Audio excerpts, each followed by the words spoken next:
Snow White and the Seven Dwarfs fairy tale. Fairy tale be the Brothers Grimm. Once upon a time in midwinter, when the snowflakes were falling like feathers from heaven, a queen sat sewing at her window, which had a frame of black ebony wood. As she sewed, she looked up at the snow and pricked her finger with her needle. 3 drops of blood fell into the snow. The red on the white looked so beautiful that she thought to herself, "If only I had a child as white as snow, as red as blood, and as black as the wood in this frame." Soon afterward, she had a little daughter who was as white as snow, as red as blood, and as black as ebony wood, and therefore they called her Little Snow White. And as soon as the child was born, the queen died. A year later, the king took himself another wife. She was a beautiful woman, but she was proud and arrogant, and she could not stand it if anyone might surpass her in beauty. She had a magic mirror. Every morning she stood before it, looked at herself and said, "Mirror, mirror on the wall, who in this land is fairest of all?" To this the mirror answered, "You, my queen, are fairest of all." Then she was satisfied, for she knew that the mirror spoke the truth. Snow White grew up and became ever more beautiful. When she was 7 years old, she was as beautiful as the light of day, even more beautiful than the queen herself. One day when the queen asked her mirror, "Mirror, mirror on the wall, who in this land is fairest of all?" it answered, "You, my queen, are fair. It is true, but Snow White is 1,000 times fairer than you." The queen took fright and turned yellow and green with envy. From that hour on, whenever she looked at Snow White, her heart turned over inside her body, so great was her hatred for the girl. The envy and pride grew ever greater, like a weed in her heart, until she had no peace day and night. Then she summoned a huntsman and said to him, "Take Snow White out into the woods. I never want to see her again. Kill her, and as proof that she is dead, bring her lungs and her liver back to me." The huntsman obeyed and took Snow White into the woods. He took out his hunting knife and was about to stab it into her innocent heart when she began to cry, saying, "Oh dear huntsman, let me live. I will run into the wild woods and never come back." Because she was so beautiful, the huntsman took pity on her, and he said, "Run away, you poor child." He thought, the wild animals will soon devour you anyway, but still it was as if a stone had fallen from his heart, for he would not have to kill her. Just then a young boar came running by. He killed it, cut out its lungs and liver, and took them back to the queen as proof of Snow White's death. The cook had to boil them with salt, and the wicked woman ate them, supposing that she had eaten Snow White's lungs and liver. The poor child was now all alone in the great forest, and she was so afraid that she just looked at all the leaves on the trees and did not know what to do. Then she began to run. She ran over sharp stones and through thorns, and wild animals jumped at her. But they did her no harm. She ran as far as her feet could carry her, and just as evening was about to fall, she saw a little house and went inside in order to rest. Inside the house everything was small, but so neat and clean that no one could say otherwise. There was a little table with a white tablecloth and 7 little plates, and each plate had a spoon, and there were 7 knives and forks and 7 mugs as well. Against the wall there were 7 little beds, all standing in a row and covered with snow-white sheets. Because she was so hungry and thirsty, Snow White ate a few vegetables and a little bread from each little plate, and from each mug she drank a drop of wine. Afterward, because she was so tired, she lay down on a bed, but none of them felt right. One was too long, the other too short, until finally the 7th one was just right. She remained lying in it, entrusted herself to God, and fell asleep. After dark, the masters of the house returned home. They were the 7 dwarfs who picked and dug for ore in the mountains. They lit their 7 candles, and as soon as it was light in their house, they saw that someone had been there, for not everything was in the same order as they had left it. The first one said, "Who has been sitting in my chair?" The second one, "Who has been eating from my plate?" The third one, "Who has been eating my bread?" The fourth one, who has been eating my vegetables. The fifth one, who has been sticking with my fork. The sixth one, who has been cutting with my knife. The seventh one, who has been drinking from my mug. Then the first one saw that there was a little imprint in his bed and said, "Who stepped on my bed?" The others came running up and shouted, "Someone has been lying in mine as well." But the seventh one, looking at his bed, found Snow White lying there asleep. The 7 dwarfs all came running up, and they cried out with amazement. They fetched their 7 candles and shone the light on Snow White. "Oh, good heaven! Oh, good heaven!" they cried. "This child is so beautiful." They were so happy that they did not wake her up, but let her continue to sleep there in the bed. The 7th dwarf had to sleep with his companions, 1 hour with each one, and then the night was done. The next morning Snow White woke up, and when she saw the 7 dwarfs, she was frightened. But they were friendly and asked, "What is your name?" "My name is Snow White," she answered. "How did you find your way to our house?" the dwarfs asked further. Then she told them that her stepmother had tried to kill her, that the huntsman had spared her life, and that she had run the entire day, finally coming to their house. The dwarf said, "If you will keep house for us and cook, make beds, wash, sew, and knit, and keep everything clean and orderly, then you can stay with us, and you shall have everything that you want." "Yes," said Snow White, "with all my heart." So she kept house for them. Every morning they went into the mountains looking for ore and gold, and in the evening when they came back home, their meal had to be ready. During the day the girl was alone. The good dwarfs warned her, saying, "Be careful about your stepmother. She will soon know that you are here. Do not let anyone in." Now the queen, believing that she had eaten Snow White's lungs and liver, could only think that she was again the first and the most beautiful woman of all. She stepped before her mirror and said, "Mirror, mirror on the wall, who in this land is fairest of all?" It answered, "You, my queen, are fair. It is true. But Snow White, beyond the mountains, with the 7 dwarfs, is still 1,000 times fairer than you." This startled the queen, for she knew that the mirror did not lie, and she realized that the huntsman had deceived her and that Snow White was still alive. Then she thought, and thought again, how she could kill Snow White, for as long as she was not the most beautiful woman in the entire land, her envy would give her no rest. At last she thought of something. Colouring her face, she disguised herself as an old peddler woman, so that no one would recognize her. In this disguise, she went to the house of the 7 dwarfs.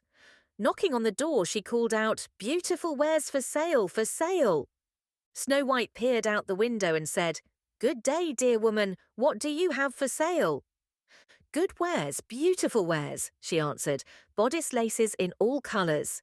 And she took out one that was braided from colourful silk. "Would you like this one?" "I can let that honest woman in," thought Snow White, then unbolted the door and bought the pretty bodice lace. "Child," said the old woman, "how you look! Come, let me lace you up properly." The unsuspecting Snow White stood before her and let her do up the new lace, but the old woman pulled so quickly and so hard that Snow White could not breathe. "You used to be the most beautiful one," said the old woman, and hurried away. Not long afterward, in the evening time, the 7 dwarfs came home. How terrified they were when they saw their dear Snow White lying on the ground, not moving at all, as though she were dead. They lifted her up, and seeing that she was too tightly laced, they cut the lace in two. Then she began to breathe a little, and little by little she came back to life. When the dwarfs heard what had happened, they said, "The old peddler woman was no one else but the godless queen. Take care and let no one in when we are not with you." When the wicked woman returned home, she went to her mirror and asked, "Mirror, mirror on the wall, who in this land is fairest of all?" The mirror answered once again, "You, my queen, are fair. It is true. But Snow White beyond the mountains, with the 7 dwarfs, is still 1,000 times fairer than you." When she heard that, all her blood ran to her heart because she knew that Snow White had come back to life. "This time," she said, "I shall think of something that will destroy you." Then, with the art of witchcraft, which she understood, she made a poisoned comb. Then she disguised herself, taking the form of a different old woman. Thus she went across the 7 mountains to the 7 dwarfs, knocked on the door and called out, "Good wares for sale, for sale!" Snow White looked out and said, "Go on your way. I am not allowed to let anyone in."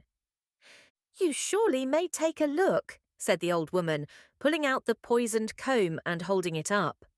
The child liked it so much that she let herself be deceived, and she opened the door. After they had agreed on the purchase, the old woman said, "Now let me comb your hair properly." She had barely stuck the comb into Snow White's hair when the poison took effect and the girl fell down unconscious. "You specimen of beauty," said the wicked woman, "now you are finished." And she walked away. Fortunately, it was almost evening and the 7 dwarfs came home.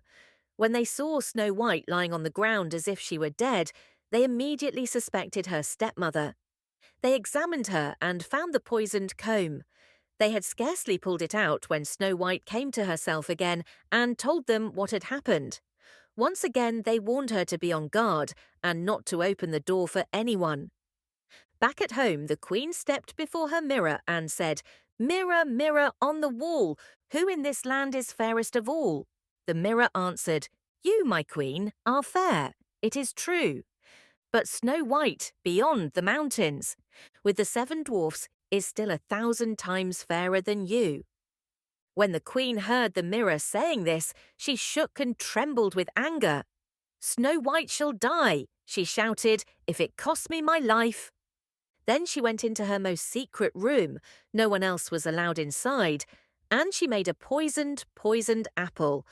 From the outside it was beautiful, white with red cheeks, and anyone who saw it would want it, but anyone who might eat a little piece of it would die.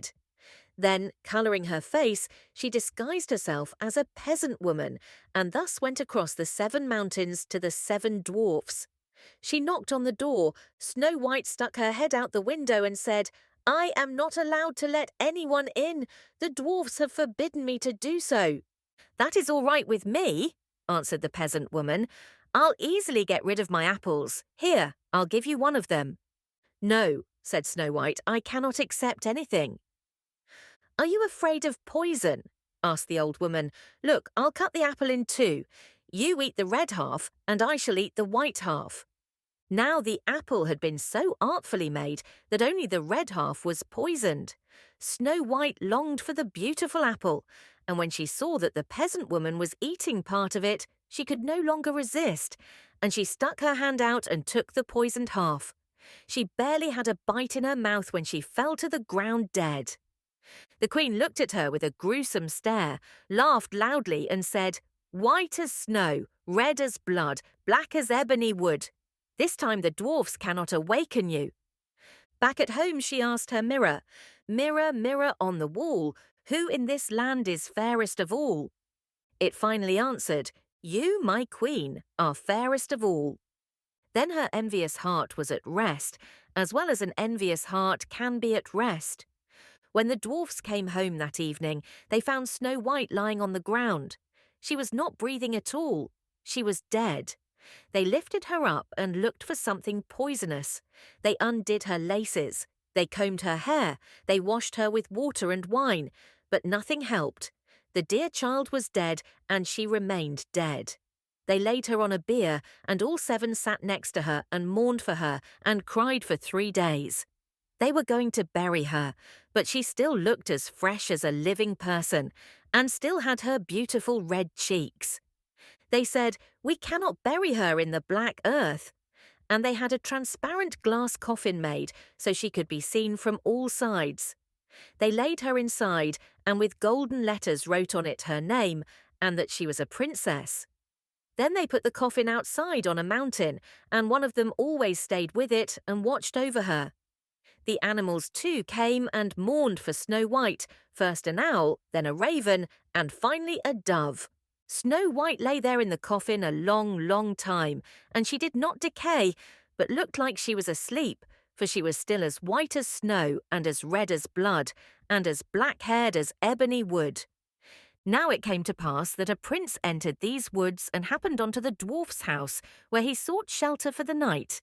He saw the coffin on the mountain with beautiful Snow White in it, and he read what was written on it with golden letters.